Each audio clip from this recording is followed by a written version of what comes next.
there were about 4 or 5 facets of information that were really critical to the success of the 20th Air Force. Is it going now? That's all right.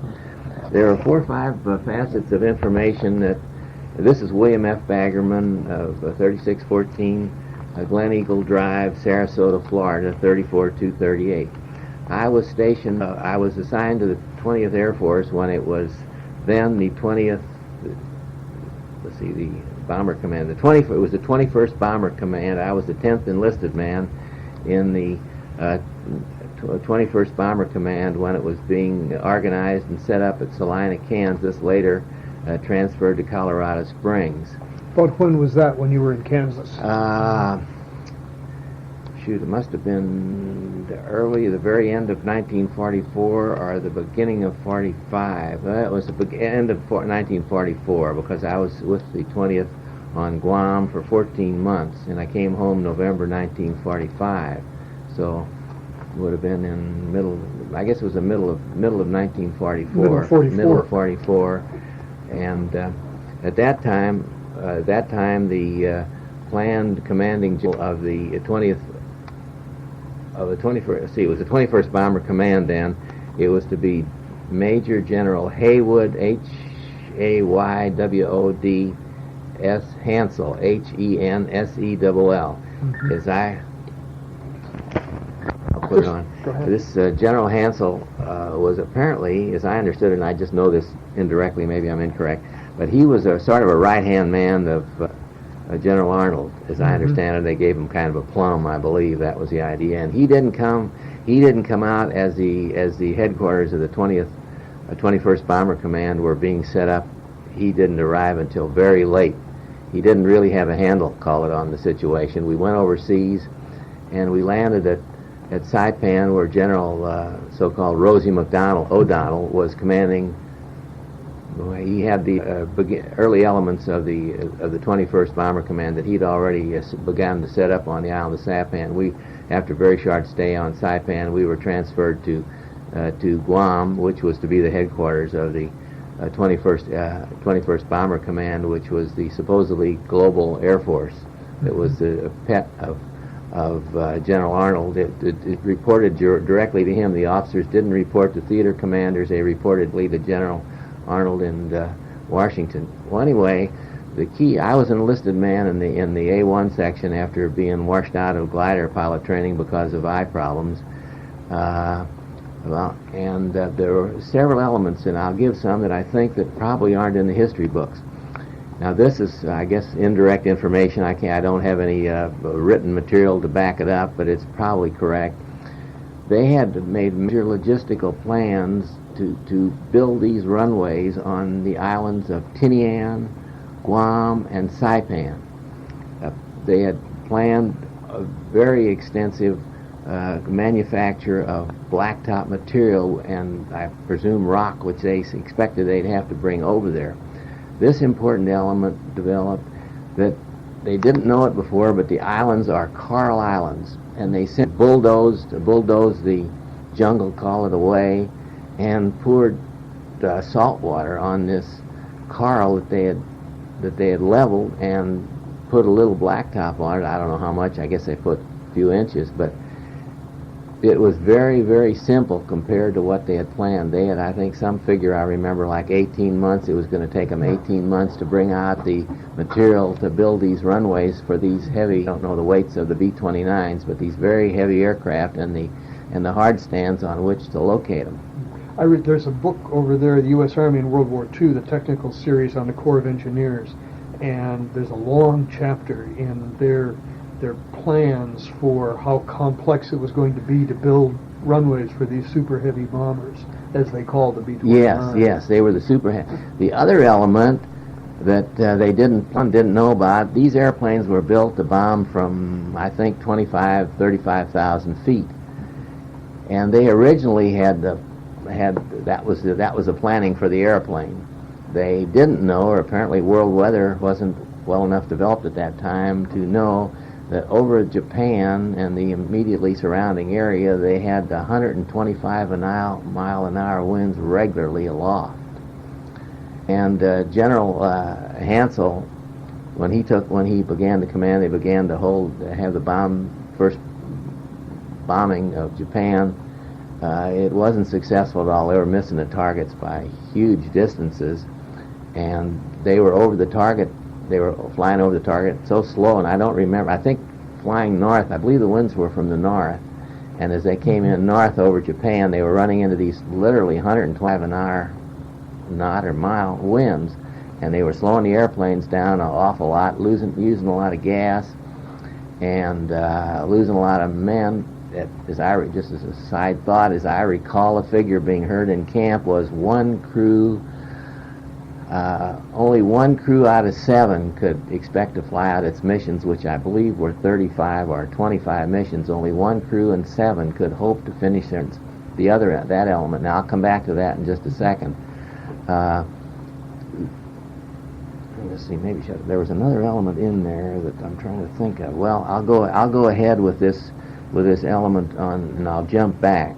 Hansel didn't seem to have a handle. He just didn't have it somehow. And I guess another principle of war, if you want to get to philosophically, some people have it and some people don't. And he just didn't seem to have it. He never took charge of he never really had a hold of the Air Force. Didn't really have he had command, but he didn't, I call it control. He just didn't seem to have it. And they were losing men, losing crews and airplanes at such terrific levels, they just couldn't stand it. Another element, which of course he wasn't responsible for, but was with the Curtiss propellers. These were electrically controlled propellers on the airplanes. They weren't hydraulic as mostly they had been. They were Curtiss controlled propellers electrically, and they were having problems with them, and the things would windmill, tear the engines off the airplane, and they'd lose the airplanes for mechanical reasons, more than they were, well, I don't know if it was more than they were losing them from combat. Continuing on this point of the level of bombardment, got so bad that they replaced Hansel. This must have been 4 or 5 months. I'm not positive on that.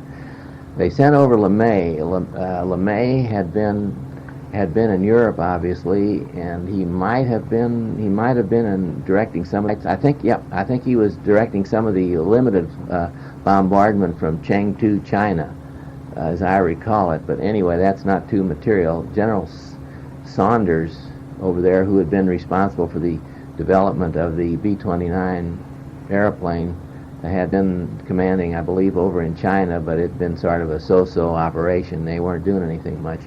But the main point was, when they got LeMay to Guam, he immediately took control. It was very obvious. I remember he came and spoke before the enlisted men, the officers. I think he spoke to us separately.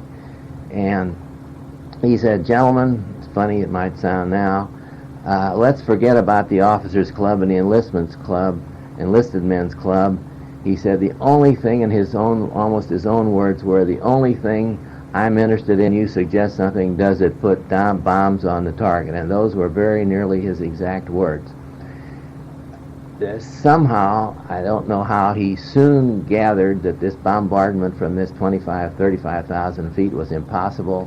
They had to use so much gasoline to get up elevation, and he brought them down literally to 8,000 feet. And I didn't see the airplanes, but the fellows that worked on the flight line that I talked to said that it wasn't too unusual to see these airplanes come in with soot on the underside of the airplane. He got them down to 8,000 feet.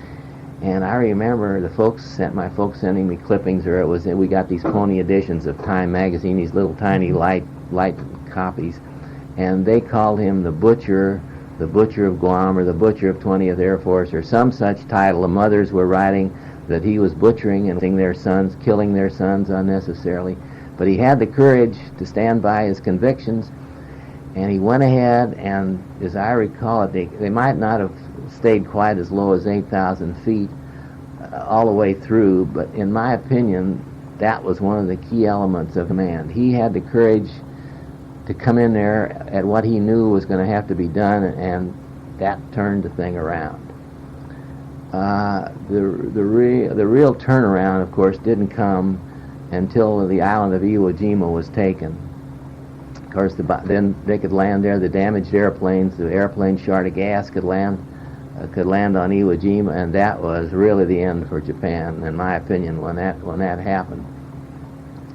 But they did make, well, I don't know if it was a sensible effect, since it was all they could do. We had several submarines. We had a lieutenant or a commander from the Navy in our headquarters who coordinated with our Air Force the placement of submarines along the route to Japan, and they say they picked up a few people. How many they really got, I don't know. A good friend of mine, enlisted man, was one of the two people who he was in the Air Force, 20th Air Force, but he and the Navy commander and one other Air Force officer coordinated the placement of the submarines at the proper time that the bombing raids took place, and I imagine they got a few people there. But LeMay's ability to see what needed to be done and then to do it was really the key command, because they had put a tremendous amount of money into this whole thing and substance into building these airplanes, and this one man, in my opinion, really was the one that made it effective and turned it around. And before the atomic bomb was dropped, I guess, again, it was LeMay's idea. He was determined to burn out the 10 largest cities of Japan, and they call it the maximum effort, which it really was. And they, in effect, really did burn out the 10 largest cities of Japan. I don't remember the order in which they burned them. They burned them out, but it was his idea to return these fire bombs. They were magnesium bombs, so quickly that they wouldn't have time to put the fires out, and they kept the fires burning, so it was a build-up effect. They'd get the fires going in these cities, and then they'd come back so quickly that the Japanese didn't have a chance to put them out. And they, before the atomic bomb came in, this was probably getting pretty close, but I guess it really took the atomic bomb. It's probably, I'm sure it's known, but I picked up a few around camp in that jumping to the atomic bomb. They had these leaflets that they dropped over there, but they didn't say, I gave them the Smithsonian, the ones that I have. They didn't say that we're going to drop the atomic bomb in plain words. They said that some horror will come upon you that's greater than anything you've seen, some such terminology, but they did not threaten them with the atomic bomb. Perhaps they should have, I don't know. Just again, a little aside, sort of a history thing, just a little, maybe it's humor. I was a good friend of the man who was General LeMay's aide all through Europe and all through the Pacific. His name was Theodore Beckemeyer, Beckemeier, and he's a St. Louis resident. I knew him. After the war, he was a practicing attorney. About 6-7 years ago, I guess it was now, I met him I knew him over there. Of course, I was a enlisted man. He was the general staff, so we didn't get to see much of each other on Guam, maybe once or twice. But I met him at a party, and the one story he told me that stuck. He said, before they dropped the atomic bomb, he said a courier, a full general, not a full, a brigadier general courier came over. He said that was pretty strange in itself. He had a can attached to his wrist by a lock. He said he came into the general's office, the way he referred to him as the general. He came into the general's office, they took off this courier can that was locked to his arm, and he said the general told me, this is Ted Beckemeyer speaking, he said he referred to him as Beck, he said. The general referred to him as Beck. He said, Beck, set up a motion picture screen and put this roll of film in there. And he said, and then leave the room. And Beckemeyer told me, my friend told me, he said, I was rather hurt. He said, I'd been with the general for several years, all through Europe. And over here, he said, there wasn't a military secret that he had that I didn't know about. He said, I was really hurt. So he said, I put the projector on, I put the roll of film on it, I set up the projector in the room, and he said the General LeMay and this Brigadier General Courier went in there to see this film. He said after the film had been shown, he said, Beck, re-roll this film, put it in the can, and back to me. So he said, I went in there to unroll it. He said, I couldn't stand it. He said, I had to know what was really on this thing that this general my general, wouldn't tell me about after the years that I'd been with him as his aide. He was a major. Beckermeyer was a major. He said, so as I began to unroll to re-roll it or re-reel it on as it should be from the beginning, he said, I ran a few shots here and there of the film. And he said, I'd turn it on, and it'd just be all gray. He said, I'd rewind it some more, try to see what was on this thing, some more gray. He said, I got tired after 3 or 4 times of showing this film as it was. I was rolling it and then showing it for myself. He said it was gray. He said, oh, the heck with this. He said, well, why bother? So I put it back in a can. Well, the story was that this was a film of the explosion of the atomic bomb near Ruidoso, New Mexico, that, of course, nobody knew about then. So then again, other little humorous, of course, in the war, it has its humorous side.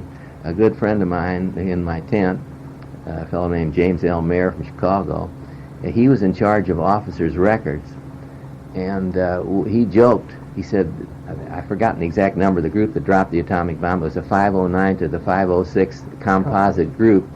He said, I'm supposed to keep the records of all people coming in here. He says, I know these generals, they go and come without giving me their orders, and so I don't have the officers' records straight. But he said, there's a damn bunch of civilians out there on Tinian. He said, they don't care about anything.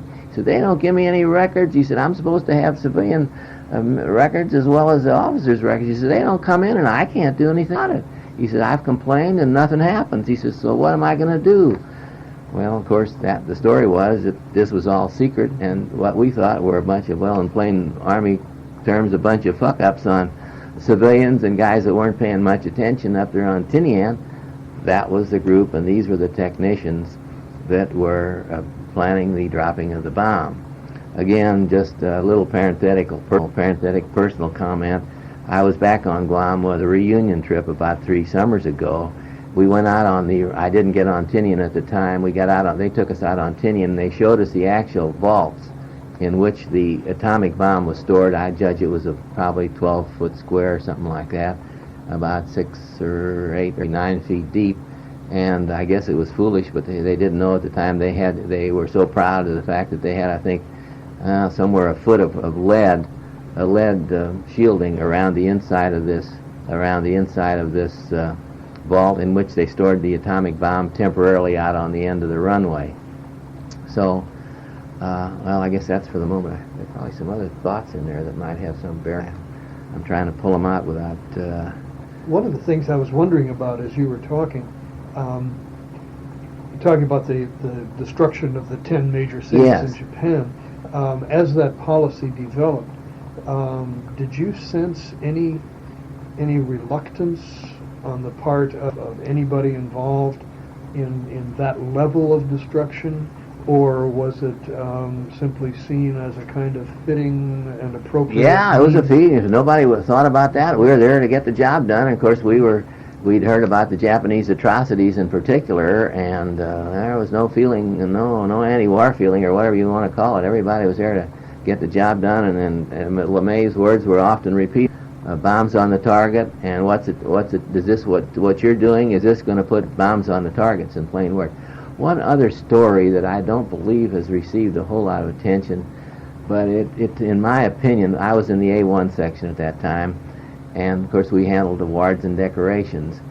In my reading of wartime history, I guess I'm sure there are other instances that equal this, but I don't think I've ever come across a bravery and destruction of a willingness of one man to, you might say, willingly and purposefully destroy himself for the furtherance of his country and for furtherance of the war effort then going on. As the Air Force, as the 20th Air Force was burning out these 10 cities of Japan, the Air Force using 500-pound bombs. They told us they were 500. I guess they were, and they had about 5 or 10.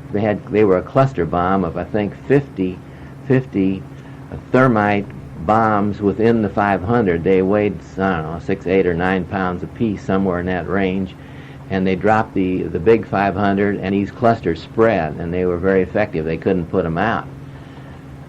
In the report, one of the B-29s, in the course of this firebomb major effort, and dropping, and one of the 500-pound bombs came loose in the bomb bay of the airplane, and according to stuff that I saw, it went past us there in the A1 section. One of these ignited in the B-29 bomb bay. Well, obviously it would have destroyed the airplane if they couldn't get it out through the bomb bay doors. For what reason, I don't know those details. But one of them came out, and as I've been in a B-29 only a couple of times, but as I recall it, there's a window, one little window. It's either at the radio man or the navigator, probably the radio man. It's not directly in the cockpit. Now this is a story the way I heard it. It could be wrong technically, I don't know. But anyway, this man, and I thought he was the radio operator on the airplane, and I can't remember his name now, but he somehow got this window open while this bomb was this thermite, 8 or 9 pound thermite bomb was burning in the airplane. He somehow knocked that window out. Apparently it was a small window, maybe like 18 inches square roughly. He picked up that bomb and put it under his arm and held it under his arm until somehow he punched the window out. I don't know the full sequence of things, but he put the thing, he put this thing under his arm, and I'm sure I don't know all the gory details of it, but he put this thing and he got it out the window and saved the airplane. During wartime, the commanding general of our Air Force, and I don't know if we ever all had that authority, but the commanding general at that time of the 20th Air Force had the authority to award the Congressional Medal of Honor. And this man, he was sent back to the United States. Whether he ever lived, I never did hear. It'd be probably an interesting story. He was given before he left Guam. Or I guess it was Guam, or no. Well, I don't know which of the 3 islands it was that he was left. He was awarded the Congressional Medal of Honor before he went back. What happened to him, I've never heard. Another, again, a humorous story. And I have seen it in the newspaper since. It hasn't received a lot of news, but there was a man who was in charge of public relations. He was a lieutenant colonel. This is not related to this previous story, but it was a humorous story, half humorous, too. St. Clair McElway, I think it was his brother who was editor of the New Yorker magazine. Well, anyway, the story was, and it's probably true, I read something in the paper about it later years, that they got a hold of these pep pills. Let's see, I guess they were amphetamines. They were the crews had these kits. They were in a plastic box, amphetamine pills, or benzodrine pills to keep them awake on these 14-hour flights. Well, anyway, apparently he got a hold of these, I guess, and got on a high on these things. We had, in our Air Force headquarters there on Guam, we had direct teletypes to General Arnold, supposedly to his office back there. So this guy was officer of the day one night, and they were a couple of lieutenants in charge of the teletype. Means everything was inactive, not active, but they just had an officer of the day in charge of these teletype machines.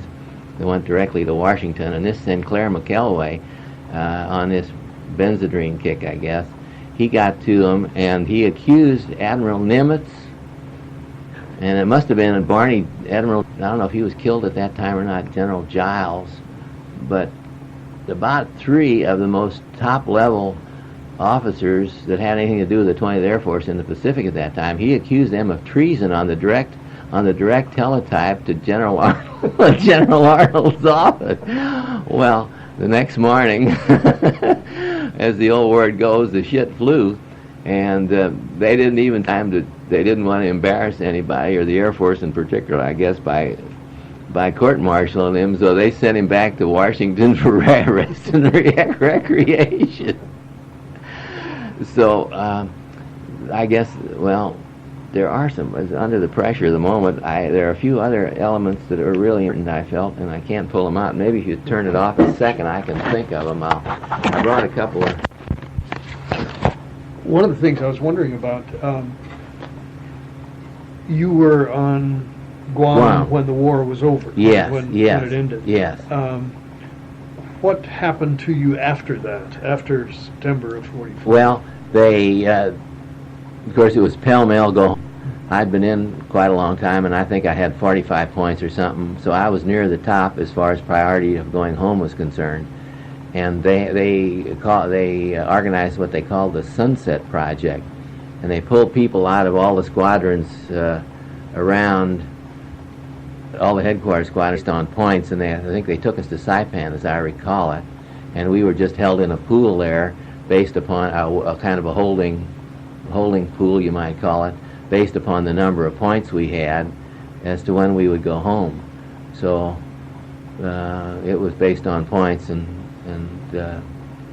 it was just pell-mell leave and disorganization complete, I guess. Talking with a fellow a few weeks ago who was talking about the discontent in the Philippines on the part of troops who wanted to go home, and there were send the boys home riots in No, nothing Manila. like that, nothing even remotely related to that. Everybody was in a happy-go-lucky same am I. We're going home, well, it might be a week or two later, or this or that, but there was nothing whatever of that feeling. You got home in November then? November of 1945, of course. Did you go directly back to Michigan? Or? No, I didn't. Just a tiny story in that connection. At that time, they were having so much trouble with the fellow being discharged, that not going home, that they established a regulation that you had to be sent back to the point at which you enlisted. Fellows were going to some other place, and the parents were contacting the War Department. Well, my son, he was discharged so-and-so and so-and-so. So with that in mind, I had a good friend in the orderly room, so I had him change my record to Fort MacArthur. So I went back to Fort MacArthur at Los Angeles. I was discharged there. I wanted to go to Hollywood again. So after I was discharged, I took a week or two and ended up in Hollywood. They were having the closing of the Hollywood Canteen and all the other things there. So I had a good time for a week or two. Stayed in the USO with my uniform on, and finally went home after that length of time. Did you get home by Christmas then? Or? I got home, a little bit before Christmas, as I recall it. Did it take you a while to settle back into civilian life, or did that happen? Not pretty really. easily? No, I took about 6 weeks off or 2 months or so after that, and I bought a house trailer and a car, and then finally a Jeep, and I went down and drove. I was the first one to drive a Jeep and a house trailer to Nicaragua. So I went down the Pan American Highway, as it was then, took off about 6 or 8 weeks, and drove the highway, and then came back and went to work. I had been in the real estate management business, and my father had taken care of my business, so I wasn't harmed economically, you might say. Mm-hmm. Yeah, I noticed in the letters that you gave to us that you were quite actively involved in thinking and planning Yes, about how the business would continue. Yeah, to Father work. was old, and so I wrote a lot of advice to him. I was trying to think if there's anything in the letters that might be related. One of the probably isn't history important, but Ernie Pyle came to our camp, and of course he interviewed a good many of the pilots and people like that, and wrote a number of articles, several articles about the B-29s on Guam. It was an interesting island at that time. The winds blew pretty much, and so it wasn't oppressive. It was 85 humidity, 85 temperature, the all year round, but it wasn't such a bad place. The Japs, when we got there, just history, jumping back to history, when the 20th Air Force, or when our elements got to Guam, the island had been secure for 6 weeks. So obviously the organized Japanese resistance was over. But they were the only amusement we had then were movies, and we cut down some coconut trees and set up some logs. You sit on the logs, but the Japanese were still throwing hand grenades into the outdoor movies at that time. So you hear a lot of fire going on at night. The Marines were hunting the Japs, of course, out of the jungles and getting them. The one little funny incident one day in broad daylight. A Japanese came. He got in as far as the mess hall with his clothes, and according to directions when you surrendered, they were to take all their clothes off, put them in a bundle, put them on their head, and hold their hands up over their head on the bundle of their clothes and walk into whatever sentry they could find. The idea being that they couldn't hide a hand grenade in their clothes and throw a hand grenade as they got into the center of things. So we did have one, as I remember specifically, walk in as far as the mess hall. And of course, there was a lot of trouble in that when whoever the person was, the chain of command that permitted that type of thing to happen. But that was a rarity. You went into the service when? Well, I got in February 2nd, 1942. Fairly soon. Yeah, I got after the in war started. roughly 2 months after Pearl Harbor. I enlisted in the what was then called the Army Air Corps. I had been in business. I had business training, so I was sent to clerk school at Fort Logan, Colorado. But that was then I was sent to the first place at Geiger Field, an Air Force staging area, and it was so dull. So I enlisted.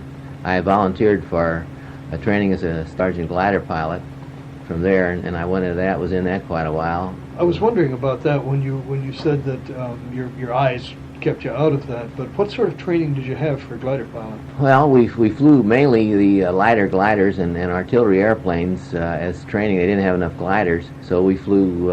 We flew in primary training. We flew these L2s. They were Taylor-craft artillery spotter airplanes, and we after we learned to fly them, we'd go up. They'd give you an order at a certain altitude, so over a certain spot, kill the engine and stop the prop, and then you'd come in dead stick, so-called dead landing, which was training for glider pilot training. And then we were sent out to 29 Palms, California, out in the desert where we flew. That was the basic training where we flew the actual gliders, and I guess I had about 100 hours altogether, and we were to go on to the CG, the combat gliders. But then they decided, after the terrible wreck in St. Louis where the mayor was killed in a CG-4 glider when the wing came off, the mayor and many other prominent people were killed on Lambert St. Louis Airport, and they then put everything on hold for about 6 or 8 months. We were supposed to be trained 6 weeks to go overseas as staff sergeant glider pilots. Well, then, after being on hold a long time, they decided that we would then be required to meet the standards of a flight officer, which was the same as a warrant officer. And they gave the full pilot physicals in, and I couldn't pass the eye test I was colorblind, so I couldn't pass the eye test of that standard. So I was reassigned, and that's how I ended up I volunteered for overseas service with the 20th Air Force while I was in Colorado Springs in the Air Force, 2nd Air Force headquarters. Talking about being in the A1 section. Personnel. Personnel is A1. Intelligence is A2. Let's see, A3 is material, and 4 was plans and operations. I think I'm positive of the first two, but not. I think, yeah, I'm probably right on that. And that puts you in the personnel section. That puts you in a position to. Did you have a lot of dealings with officers? Well, they had an officers section, which I wasn't in. I was in. They was broken down in about 5 different sections. The awards and decorations. Of course, that's how I knew about the Congressional Medal of Honor for this man. He was right next to me, and there was the officers record section. There were many officers that were reassigned. They were just ineffective, unable, or yellow. They'd send them back home if they'd sometimes abort on a flight. They just couldn't fly, were afraid, or whatever. They'd reassign them or take their commission away from them, whatever. And well, I guess that was it. Then enlisted men, I think there were about 4 or 5 sections of A1, of the major A1, which was commanded by a colonel. I think they were entitled to a general eventually. I don't know about it or not, but we had a lieutenant colonel as the A1 officer. Now, it's sort of a measure, of course, but I'm wondering if, looking back on it, you see a significant difference in who you are as a result of your being in the service? No, it didn't really affect me. I didn't object to the service, and I said if I'd gotten in early enough, I was about 28 enlisted, and if I'd come in early enough, I think I'd have made it a career. At that time, people, of course, it was a different condition. People cared, and there was a lot of gung-ho feeling. And, there were always some gripers, but it was very minor, in my opinion, at least everywhere I was, in the Air Force in particular. But of course, you were 28 when you went in, which is older. Yeah, it's older, a lot older than most of them. Do you think that made a difference in your... No, I doubt that it did. I don't know, it seemed to be the attitude of the fellows there. Most of the attitude was, well, we have a job to do, and that's that. and there didn't seem to be any fight against it as I've had later, Korea and Vietnam. It was an entirely different situation, I think. All right, there's still probably a few elements, and I know they'll come to them in the leave. There are a couple of factors. Another very important factor apparently in turning around the losses that the 20th Air Force was experiencing in the early months, and I believe it was General LeMay's idea. It was the lead crew idea. Sounds so simple to us today. They'd pick out one that was an outstanding crew with a particularly outstanding navigator and bombardier, and I wasn't close enough to the side of it to know how they worked out the logistics of it or the actual tactics of it. But this lead crew would be like, well, obviously the lead airplane of a group of airplanes. And I don't know how many airplanes, and I don't know that. But I'm all but positive that LeMay developed the idea of the lead crew, and the other airplanes in its immediate group, call it, not in the group sense, the Air Force group, but in the airplanes that it led, let's call it, it would trigger their bombs based upon the actions of the lead crew, and that apparently had a very, very important difference, because they were just dropping bombs all over the place and not hitting them. But once this lead crew idea came in, it seems to have been a very important element in reasonably accurate bombardment and getting the job done.